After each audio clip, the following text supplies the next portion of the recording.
up, Dennis? All right, Dennis Pierce, Pickett Street Properties. Jesse Moore, Pickett Street Properties. Jesse, you've got a unique situation.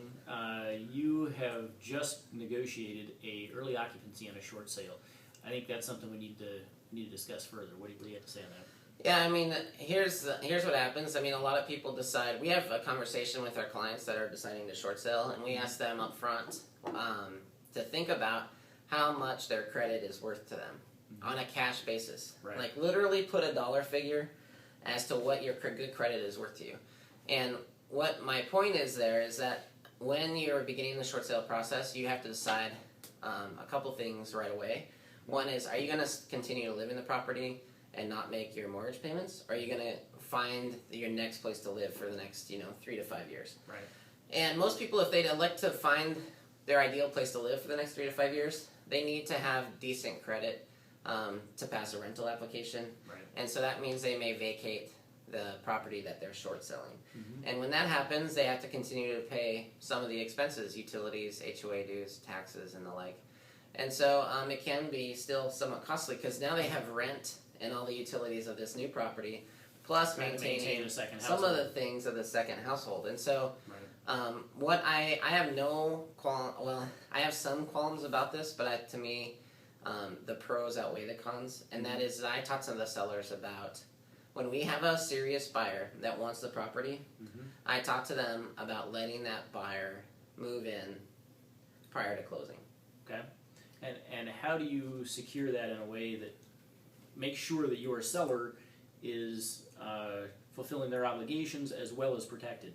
Well, the main thing that I want is, what it does for my seller is it gets someone else paying the utilities, someone else paying the HOA dues.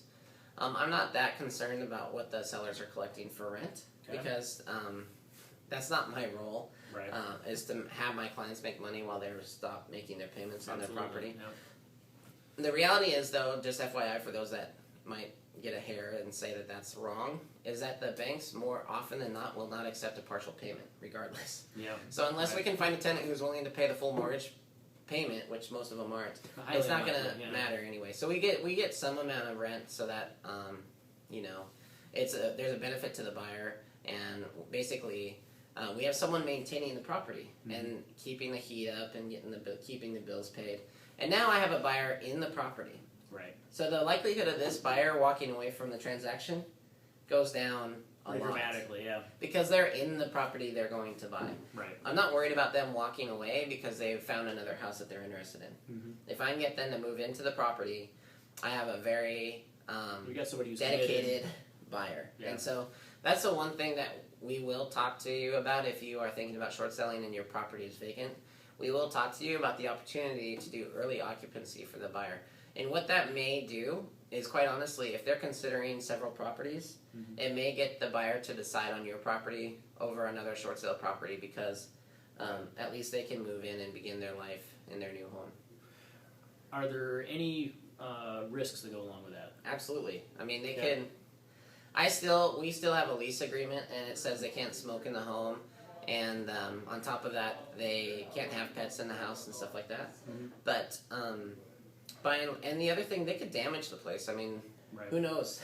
That's one of the things with being a landlord is you just don't know what people can do to a house. And so you definitely lose a little bit of the control there. There are definitely some risks there. But to me, again, the pros outweigh the cons in that scenario.